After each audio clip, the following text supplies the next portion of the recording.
Wow, this is really rich. This is wonderful. You flush this out, scrub it down, you're going to find a really clever, interesting boat. I would be very excited to go for a sail. This is nice.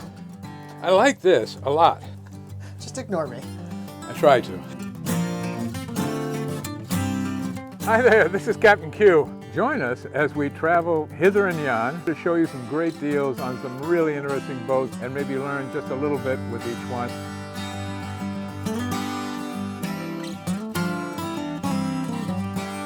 Hey, good morning, Randy. Good morning. I saw your car pulling, so I knew you were going to be here with your camera. And you picked a great day here in Maine, in Yarmouth, at the Yankee Marina.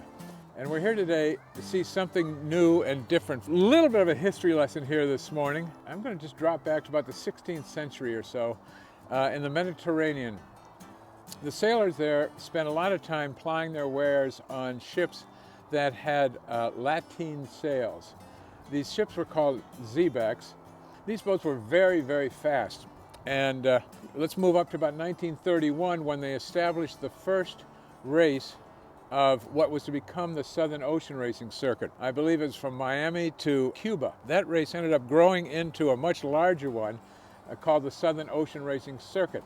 And that really started up in reasonable force about 1941. In the 60s and 70s, meanwhile, the Southern Ocean Racing Circuit is in full bloom. In 1973, a professor from MIT named Jerry Milgram found some loopholes in the IOR measurement ruling.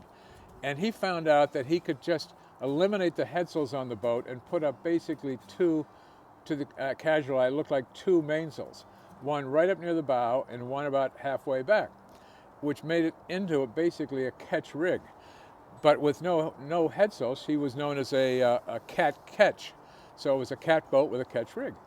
Anyway, he went down and jumped into the Southern Ocean Racing Circuit. He ended up winning 3 out of the 6 races, much to the amazement of everybody in the fleet. The Cat Ketch is a really interesting, easily handled, very fast boat. Great off the wind. They weren't anything you're ever going to enter into an America's Cup, but they could go like blazes when you crack those sheets on the 2 sails.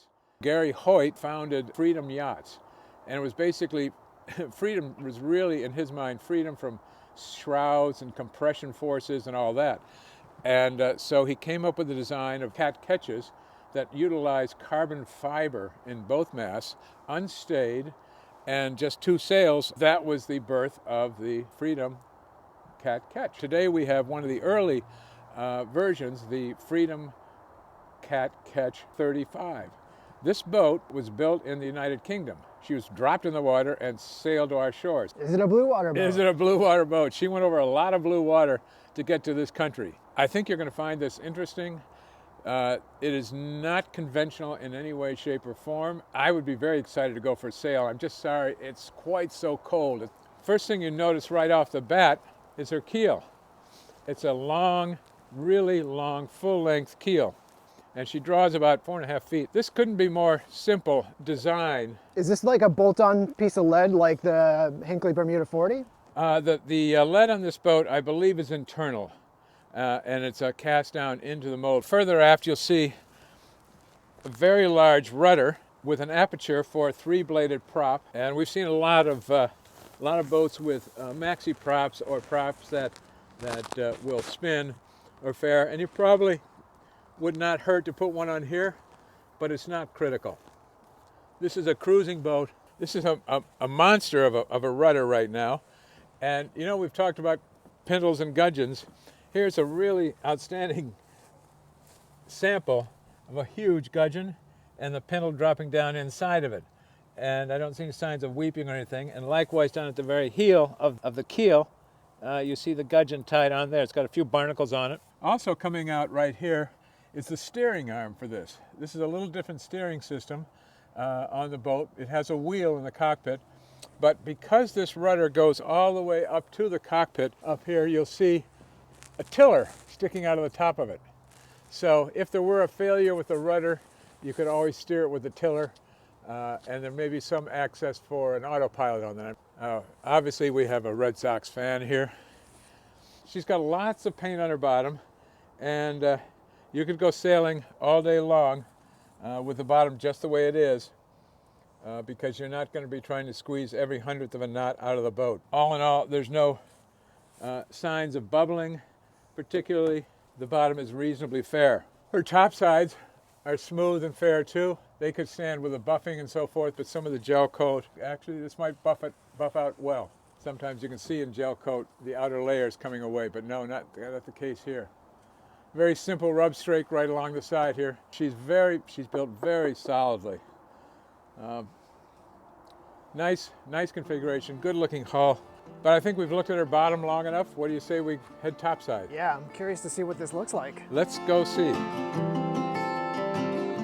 And there's a traveler right back here behind me, and that's set up. Here's the end of here's the main sheet for the sail, yep. And the traveler right here. And setting that traveler is very critical to getting the right set of the sail. It's been said often that a gentleman never sails to weather.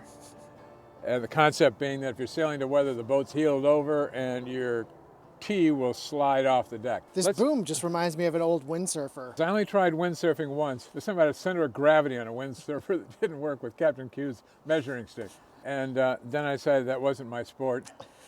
This is a great cockpit. I really like this. Engine controls are right up to the side. I can see this puppy humming right along. You flush this out, scrub it down, and you're going to find a really clever, interesting boat. We've got handrails on the cabin top. The lifelines need to be tightened up. The masts are carbon fiber. And you said they're not stayed, which is They're unusual. not stayed. Nothing holding that up except the hole in the bow of the boat, and it's down braced, of course, below decks. Tell me about the radar on the bow. Well, we got to put the radar somewhere.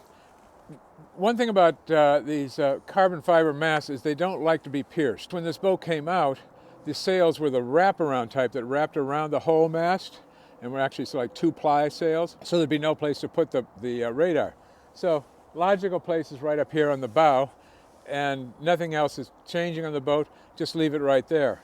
I think that's probably fine. It's a great location because there's nothing interfering with it. She has a nice little anchoring bowsprit up here with a hand-driven windlass. This chain's a little rusty. I think it might be time to replace that.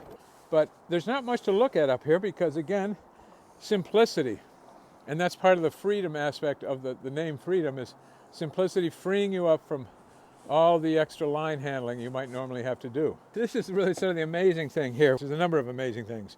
This lump is actually the after cabin.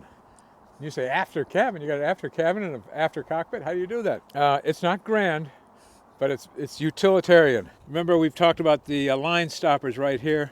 The line comes through, you push the line stopper shut, and that line is not going anywhere. So then you can take this line off the winch and use the next one, open the line stopper, and so forth. So everything's right there in front of you with just one winch. This is really a very, very clever arrangement. So I think we should wend our way below decks. What do you say? Yeah, I'm curious to see what this looks like. Yeah. Well, let me warn you, you're going to have a little imagination going in here, but let's take a look. I think you might find it interesting.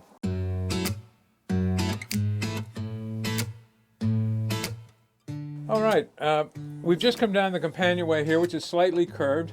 It's kind of a cool looking thing, and there's stairs, really, as opposed to a ladder. Now, we've got some carpet pads on here for whatever reason. The boat's been well used, and it needs to be tidied up. The basics here are good. We've got a little problem here with the ice chest, but it's well insulated. And the owner tells me that the Adler-Barber system, which is an older engine-driven system, is tired and does not function on this particular boat. But for a little 35-foot boat, that's an okay space. I would like a little bigger one. Captain Q's yardstick says that we're about 6 feet long. There's a propane stove and oven. 1.5 burner? This is 1.5 burner. I think we have this was propane. You can see the gas line coming into it back there. See the little turn-off valve. And of course it has the ubiquitous storage area for food, stuffs, and so forth. These are pretty big. Moving along the line here, you notice we have the hand pump for your water supply. You don't want to use your water pressure all the time because you've only got so much water. This boat carries, I think about, I'm going to say 100 gallons somewhere. It might even be a little more than that. But on a cruise, you just don't want to use it up. It also has hot and cold pressure water and a very small sink. We haven't seen a sink like this before, this size. I like this a lot. Oh, what do we have here, Randy? 3 foot, 3.5 foot? Oh, I'd give that 4. 4 foot, maybe 4 foot. Chart table, one of the bigger ones we've seen, and you can stand right up here and look at it. It's kind of nice standing for a minute. I can look outside, see if I see that mooring or buoy, excuse me, coming up on my chart, and then I put 2 and 2 together and I know right where we are under the table itself. And this is good size. This is very nice size in here. Now the forepeak, Captain Q's measuring stick is 6'1". I'm standing up here with 4 inches to share, and I'm right underneath this big hatch. I like this because one thing about this area, it has the filler in it for the forepeak berths, and everything is locked in place. I've just taken the filler board out. Now look how much more room I have in here without that board in there. Captain Q measuring stick, let's see if we fit the berth. Yeah, that's pretty wet. I think somebody's left a hatch open here because we've got a very wet berth. The Captain Q measuring stick would fit there nicely. This is an interesting design choice because they got the V berth really low. Normally you'd bump it up a little higher and put some storage underneath it. I know. What do you think? I like this a lot because it's easy to get in and out of these. Now, coming out of the forward cabin, we come to the head. Now, this is a big head for a 35-footer. Sure is. We'll take the giant Captain Q measuring stick in here. I still actually have headroom. Not loaded with it, but I have headroom. And one nice thing they've done with it, even though it's somewhat athwartships, it's slightly cocked. So once you're in here, you're going to be really in on that seat. So coming out of the forward head, I enter the main salon. And wow, this is really rich. This is wonderful. This is the old standard, let's make up another giant bunk arrangement. This will slide right down this post and sit on the fiddles and give you a huge king-size bed. But the interesting thing about this is how it stows. Little piece will just stow up out of your way on a very clever I have not seen that bracket. before. We've never seen this on any other boat. We do have a mast sitting right here. This is the MIZZEN mast. Whoa, this is pretty comfortable. This is nice. And I know underneath these seats, I can see locker covers for storage right there. And then take a look around this cabin and just get a sense of the room in this 35-footer. But this boat has been left open and some rainwater's gotten into it, so the carpet and everything just has a musty smell. It's like going to visit Aunt Sally's old house in the backwoods, you know, and you go in there and she ain't opened any of those rooms for nigh on to 50 years. And it's kind of like that. Now, this is good musty. This will clean up in an instant. Let's take a look at the after cabin here. On a 35-footer? Really? Technically, is it aft because it's forward of the cockpit? It's aft of all the rest of the boat. There's 2 large quarter berths here. And they've got storage outboard of these. And actually, on a boat like this, I would take this boat and take those 2 panels out and extend the berth over there, and you'd have almost full doubles back here. So it's very roomy. Not a lot of stand-up room because right between these 2, we have an engine. Ta-da! Ta-da! That's the ta-da for today. Where'd the engine go? This is a 30 horsepower YANMAR. It's only got 1,600 hours on it. The Raycor fuel filter's right there where you can get to it. Right in the center. Goodbye, Randy. See ya.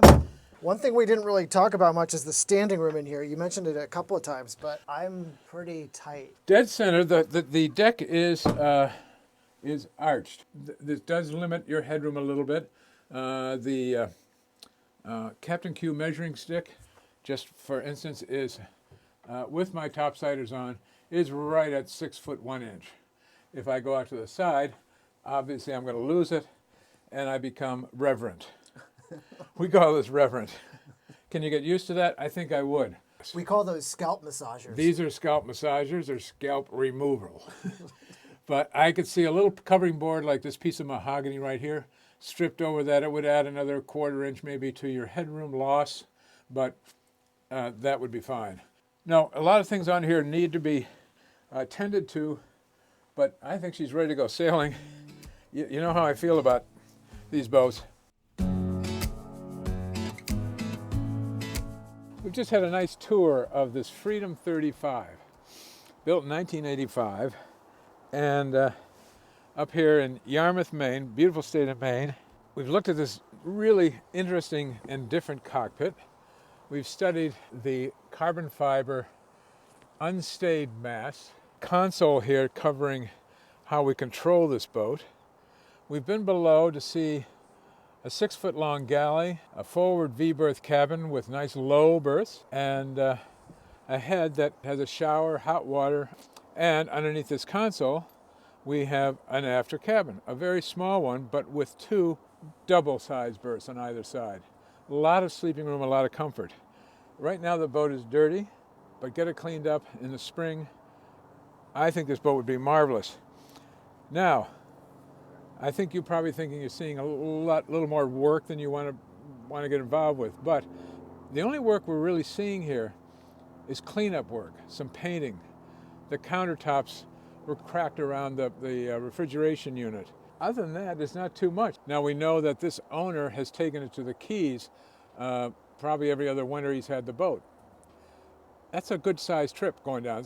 You know, by the time he finished fooling around, he's done a few thousand miles. So it's a very capable boat. The surprise you rating on this boat comes from its unique design. And automatically, what do we get to start with? Well, it floats. It floats, so we got a 10, right? Yeah. Okay, so we start with a 10. Totally easy to handle. Everything's back here at the wheel. All the aspects of the design are amazing. I really feel like I'm on a 40-foot boat. I'm going to give this smack dab right off a 15 on our scale. But remember, our rating system is based on something that Captain Q would find utility with, and this boat has a lot of utility left in her. I'm going to give it 3 more, and I'm going to subtract 1 for our cleanup maintenance week that we're going to spend on it.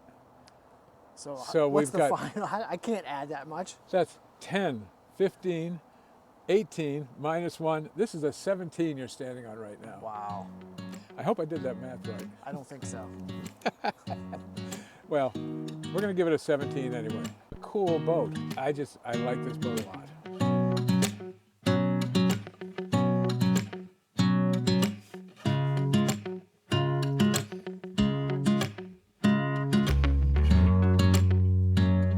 If you like what you see, please hit the subscribe button. And if you want to be notified when the next one comes out, please hit the alert bell. And that's not desperate at all. We're having too good a time doing these things, so you can hit the bell or not.